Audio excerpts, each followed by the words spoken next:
होता है। आज हम कवर करेंगे कि हम लोग एआई एजेंट को कौन से प्लेटफॉर्म पे बनाने वाले हैं, प्लस में उसमें कौन-कौन सी टर्म्स यूज़ होती हैं, ठीक है? अभी जो पीछे डायग्राम है ना, वो मोस्ट इंपोर्टेंट डायग्राम है, जिसके थ्रू आप इज़िली समझ पाओगे कि जो टर्म्स यूज़ हो रही हैं, उनका मीनिंग क्या है, उसको हम कैसे इज़िली रिमेंबर रख सकते हैं और कैसे हम उसको अपनी डेली लाइफ में अप्लाई कर सकते हैं, ताकि हम हर एक चीज़ में एआई एजेंट बनाने की कोशिश करें, हर एक चीज़ को हम ऑटोमेशन पे डालने की कोशिश करें, ठीक है? तो सबसे पहले देखो, जब भी कोई एआई एजेंट हम बनाते हैं ना, तो सबसे पहले उसको हम टास्क देते हैं और ये इसको स्टार्ट भी बोलते हैं, ये इसको इनपुट भी बोला जाता है, ठीक है? जैसे ही आप किसी एआई एजेंट को इनपुट देते हो ना, उसके बाद में एक वर्क फ्लो होता है, जिसके अंदर अगेन 3 चीज़ें होती हैं, chat model, that is anyone, chat GPT वगैरह कोई भी हो सकता है, ठीक है? उसके बाद में उस वर्क फ्लो में जो भी आपको यूज़ करवाना है, उसकी मेमोरी होती है और उसके बाद में यहाँ पे टूल होते हैं। टूल का मतलब क्या होता है? जो रियल डाटा फेच कर सकता है, का मतलब क्या होता है कि एट द टाइम जिस भी फील्ड में आप उससे काम करवा रहे हो, उस पे क्या हो रहा है, वो रियल टाइम में फेच कर सकता है, ठीक है? और उसके बाद में आपके पास फाइनली आउटपुट या रिजल्ट रहता है और ये एक पूरा का पूरा क्या कहलाता है जी? एआई एजेंट कहलाता है, जिसमें 3 चीज़ें हैं, स्टार्ट या टास्क, उसके बाद एक वर्क फ्लो, वर्क फ्लो के बाद आपका आउटपुट और उसके बाद भी ये जो मेमोरी है ना, इस मेमोरी के अकॉर्डिंग ये बार-बार चीज़ों को रिमेंबर रख सकता है और बार-बार बेटर रिजल्ट दे सकता है, ठीक है? अभी हम चलते हैं सबसे पहले इस चीज़ पे कि हम लोग एआई एजेंट बनाएँगे तो कौन से प्लेटफ़ॉर्म से बना सकते हैं, ठीक है? तो एआई एजेंट बनाने के लिए बहुत सारे प्लेटफ़ॉर्म हैं, जिनमें से कुछ प्लेटफ़ॉर्म अभी मैं आपके साथ डिस्कस करूँगा।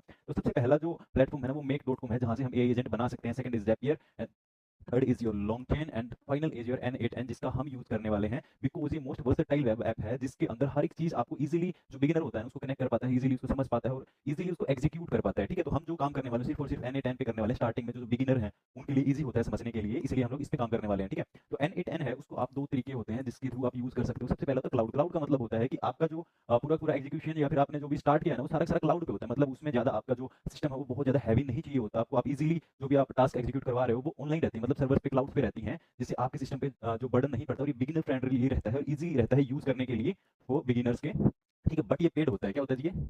पेड होता है, लेकिन बेस्ट पार्ट इसकी, ये पहले जो 1000 रन्स है ना, 1000 रन्स का मतलब होता है जब आपका एक एआई एजेंट कंप्लीट बन जाएगा, आप उसको बार-बार टेस्ट करके देख सकते हो। वो भी 1000 बार, जो कि एक बिगिनर के लिए बहुत इनफ होता है, जिसके थ्रू आप, और अगर फिर भी आपको ये लगे कि यार मेरे को है ना, मतलब और रन्स अभी करके देखने में इसमें एक्सपर्ट नहीं बना हूँ, तो आप एक काम करना, एक दूसरी ईमेल से लॉगिन करना और आपको दोबारा से ये एक्सेस मिल जाएगा, ठीक है?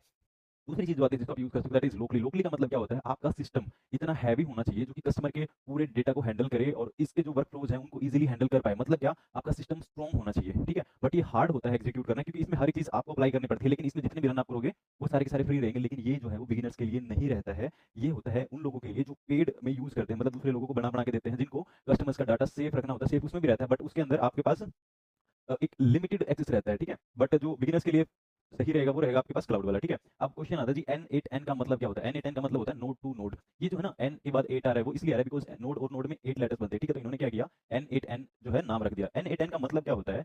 Data flow from one node to another node. Data flow from one node to another node. अब एक चीज़ सोचो, इसको हम ईज़ी करते हैं। एक स्कूटर होता है, सबसे पहले क्या होता है? स्कूटर होता है, स्कूटर में सबसे पहले आप क्या करते हो? चाबी लगाते हो उसके अंदर। क्या लगाते हो? एक